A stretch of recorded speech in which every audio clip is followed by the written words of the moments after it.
Gary Paulson, Tucket's Ride.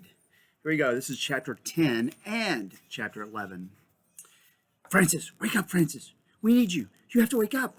Lottie's voice, insistent, pushing, pulling him awake. He opened his eyes and saw a dark brush ceiling over him. Then Lottie's face came into view, and next to her, Billy's. Billy was chewing on a piece of jerky. What? Out of them hit One of them hit you in the back of the head with his gun. Bill and I dragged you in here. The woman led us, and then they went away, and they haven't been back, and I untied your hands. I think they're expecting somebody because they killed one of the horses and are cutting it up to roast. I've been watching them through a crack in the wall. It's not hard. That wall is all cracks. There isn't actually a wall at all, just a bunch of sticks you could throw a cat through. Lottie, please, quiet. My head is killing me, and I have to think. I know who they are now. So do I. They're called comancheros. I heard some of them talking, and they used the word. Is that a bad thing? I mean, I know it can't really be good the way they're treating us and all, but are comancheros really awful like I think? Francis shut his eyes. As bad as it gets from what I hear. We have to get out of here. Not until we get some rest. Billy fell asleep standing up, and I'm near ready to drop. All right. One of us should stay awake and watch them. I rested some on the mare, so I'll take the first watch. Oh, she's not the horse they killed to eat, is she? No. It was a scruffy wild thing they had in the herd. Good. I've been through a lot with that mare. Lottie had settled against the wall. She seemed to shrink into her blanket pullover and was asleep instantly. Francis sat and leaned back against the other side of the hut, and turned so that he could see between the branches. There wasn't much happening. The men who had taken them prisoner were asleep as well, and some older men and women, there were no children, were dragging in wood and making large fires. Francis could see the dead horse where they had shot it. Two women were cutting chunks of meat from it, hanging them out over sticks near the fire. There were half a dozen mangy dogs nearby. They clearly wanted the meat, but stayed away from it out of fear. Francis saw why when one of them came a little too close, and a woman hit it with a piece of firewood so hard that it ran off screaming, dragging a leg. Nice, Francis thought. Really nice people here, these comancheros. He dozed. Every part of him hurt, his hips and legs from riding, his head from the bullet strike, and the rifle butt, his arms from being tied. He didn't sleep, but he dozed in and out, catching himself when his head dropped and snapped his eyes open. But at last he couldn't stay awake. He wasn't sure how long he'd slept. Several hours, and it was dark when he awoke. Lottie and Billy were still asleep, and he wondered if for a moment, what had awakened him. Then he heard it. Men and women running back and forth. Dogs were barking in alarm. Somebody was coming, and Francis moved to the doorway of the hut to see. It was pitch dark, the lowering sky threatening to snow. Aside from the fire, there was almost no light. The lowering sky was threatening to snow. That's what it was. The dogs were all barking toward the northeast, and Francis watched that direction until he saw a figure looming out of the darkness. One man on a horse, pulling two other pack horses with huge loads piled so high that the horses looked like dwarf ponies. But it was the man who caught his eye. The man sat straight in the saddle and was wearing a buffalo robe for warmth. He had a rifle balanced across his lap, though he didn't seem concerned that he might be in danger, and the rifle just lay there cradled. The pack horses followed him naturally. He didn't have a rope back to them, and as he rode near the fire, he raised his right hand in greeting and smiled. His left arm was missing, and he was wearing a derby-style hat with a feather in it. No, Francis said half aloud. It can't be. The man sitting on his horse by the fire, greeting the comancheros like old friends, was Jason Grimes. Francis was stunned. Memories roared back. His capture by the Pawnees, Grimes helping him escape, their life together trapping until Grimes fought a man named Braid in single-handed combat. Grimes had reverted into a kind of madness as he mutilated the dead Braid.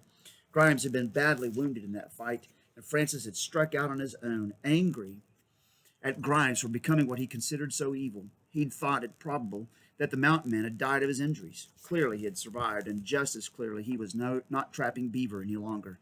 He had become a businessman, judging by the enormous loads and the two pack horses, a trader. Somebody who traded with the comancheros.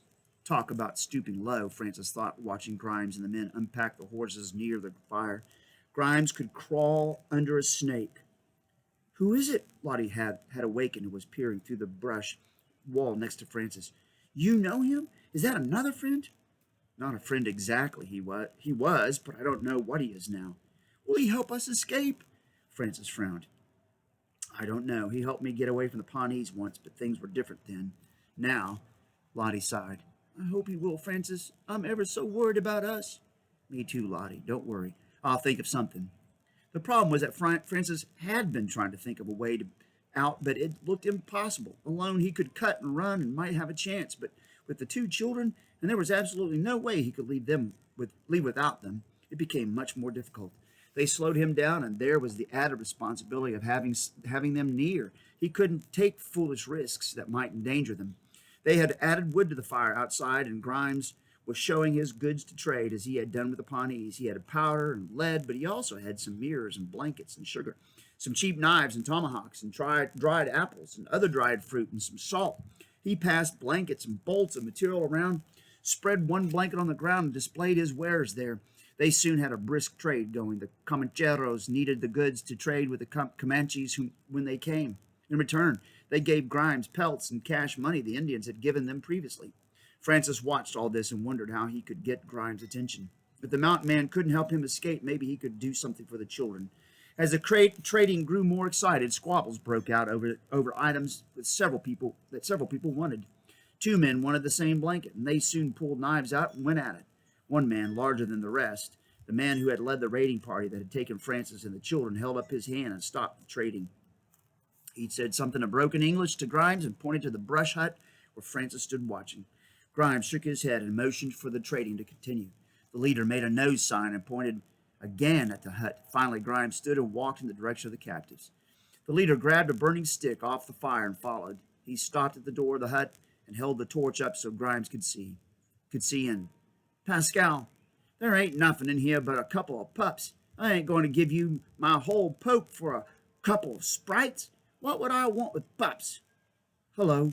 Francis took a step away from the wall into the light. How are you doing, Mr. Grimes?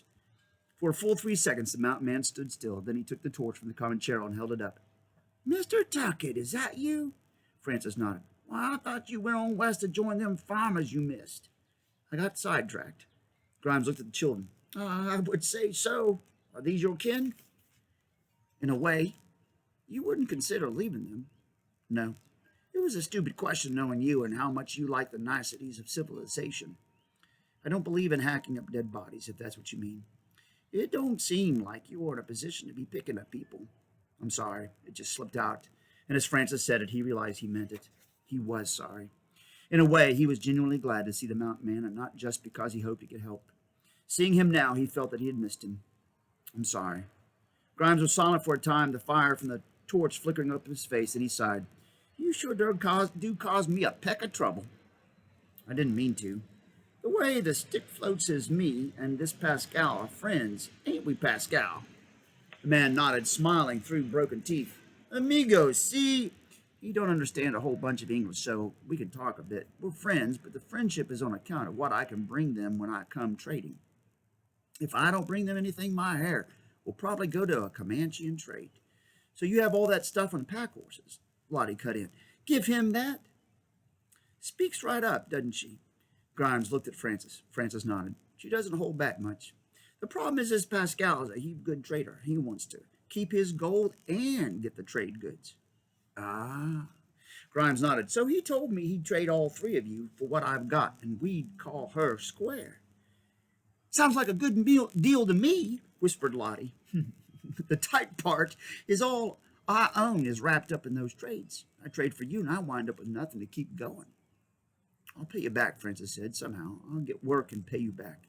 Grimes nodded. Yes, Mr. Tucket. That would be one way to handle it, and I know you'd hold to it. But I'm about done trading with these yahoos anyway, and I thought there might be another way to make a poke. Francis waited. The torch had burned down to a small flicker, about the size of a candle flame, and Pascal took it and swore when it burned his finger. He dropped it in the dirt. Remember when we dealt with them Pawnees? Grimes spoke out of the sudden darkness. Pawnees? Francis said. You know, when you visited them Pawnees for a while, and then I came and we met there. Remember how that went? Oh, sure, Francis said, with had been a captive that Grimes had arranged for a horse to be ready for him if he got away. It's a little more complicated now, that with my new family. I figured that. Just remember how all that happened, and we'll work it the same way now. I'll go trade with Pascal, and we'll open a barrel of trade whiskey, and see what happens later. Later, Francis repeated. Yep. You just keep your powder dry and keep this little missy quiet, and I'm going to go have me a shindig with Pascal. And he left the hut and went back to the fire. What did he mean? Lottie asked. All that talking around the corners of things, what did he mean? He meant, Francis said, settling down with his back to the wall, that we aren't going to get a lot of rest tonight. Wow, that was chapter 10 and 11. Chapter 12's coming, and it is going to be the last chapter. Who would have thought Mr. Grimes would have showed up? Well, there you go. More later. Bye.